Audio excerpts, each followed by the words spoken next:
বন্ধুসকল অসমীয়া পাঠশালা ইউটিউব চেনেলটোলৈ আপোনালোকক পুনৰবাৰ স্বাগতম জনাইছোঁ। আসাম হিষ্ট্ৰীৰ কেইটামান গুৰুত্বপূৰ্ণ প্ৰশ্ন মই আজি আপোনালোকলৈ লৈ আহিছোঁ। অসমৰ যিবিলাক পৰীক্ষাত হিষ্ট্ৰীৰ প্ৰশ্ন আহে সেই সকলোবিলাক পৰীক্ষাৰ কাৰণে এই ভিডিঅ'টো যথেষ্ট গুৰুত্বপূৰ্ণ আৰু আপোনালোকে যদি ভাবিছে যে এবাৰ আপোনালোকে এমএৰ কাৰণে এন্ট্ৰেন্স এক্সাম দিব তাতো এই প্ৰশ্নকেইটা অহাৰ সম্ভাৱনা আছে।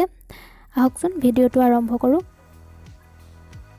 ইয়াৰে প্ৰথম প্ৰশ্নটো হৈছে কোচ ৰাজ্যৰ প্ৰতিষ্ঠাপক কোন আৰু কোচ ৰাজ্যৰ প্ৰতিষ্ঠাপক আছিল বিশ্বসিংহ। তেওঁ কোচ ৰাজ্য প্ৰতিষ্ঠা কৰি কোচবিহাৰত কোচ ৰাজ্যৰ ৰাজধানী স্থাপন কৰিছিল। দ্বিতীয় প্ৰশ্নটো হৈছে গড়গয়া ৰজা বুলি কাক কোৱা হয় আৰু গড়গয়া ৰজা বুলি চুকলেংমুঙক কোৱা হয়।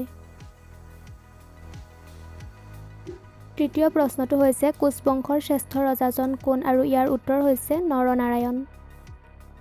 চতুৰ্থ প্ৰশ্নটো হৈছে কিমান চনত মীৰ জুমলাই অসম আক্ৰমণ কৰিছিল আৰু 1662 চনত মীৰ জুমলাই অসম আক্ৰমণ কৰিছিল।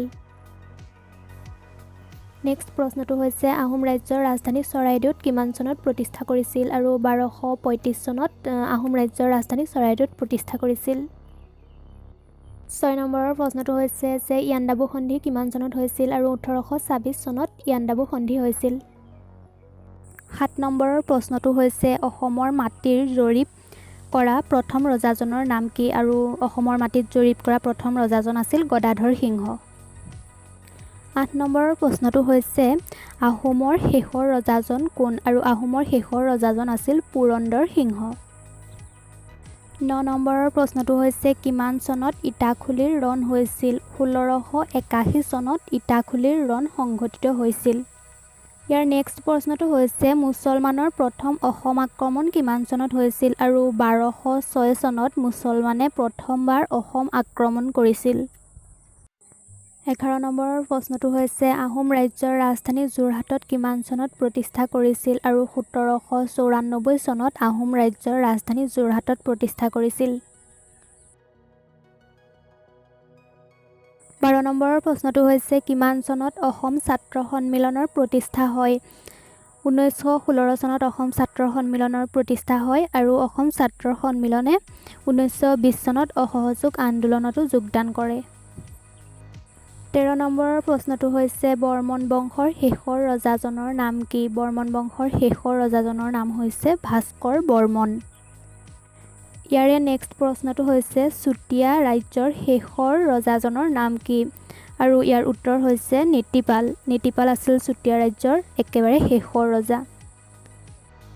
15 নম্বৰৰ প্ৰশ্নটো হৈছে যে বৰ্মন বংশৰ প্ৰতিষ্ঠাতা কোন আৰু বৰ্মন বংশৰ প্ৰতিষ্ঠাতা হৈছে পুষ্য বৰ্মন। নেক্সট প্ৰশ্নটো হৈছে ভাস্কৰ বৰ্মনৰ নিধনপুৰ তাম্ৰলিপিৰ মুখ্য উদ্দেশ্য কি আছিল আৰু তেওঁ নিধনপুৰ তাম্ৰলিপিখনৰ মুখ্য উদ্দেশ্য আছিল ব্ৰাহ্মণক মাটিদান দিয়া।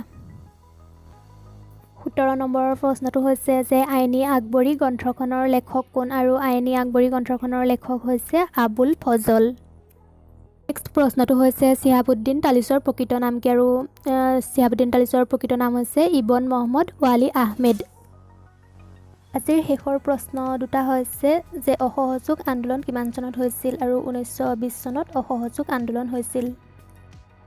আৰু নেক্সট প্ৰশ্নটো হৈছে যে কিমান চনত চিপাহী বিদ্ৰোহ হৈছিল আৰু 1857 চনত চিপাহী বিদ্ৰোহ হৈছিল আৰু ইয়াৰ পাছতেই 1858 চনত মণিৰাম দেৱান আৰু পিয়লি ফুকনক ফাঁচি দিয়া হৈছিল। বন্ধুসকল আজিলৈ ভিডিঅ'টো ইমানেই। ভিডিঅ'টো চাই কেনেকুৱা পালে কমেণ্ট বক্সত জনাবলৈ নাপাহৰিব আৰু যদি ভিডিঅ'টো চাই ভাল পালে লাইক কৰিব, শ্বেয়াৰ কৰিব আৰু ছাবস্ক্ৰাইব কৰি কাষত থকা বেল আইকনটো প্ৰেছ কৰি ল'ব।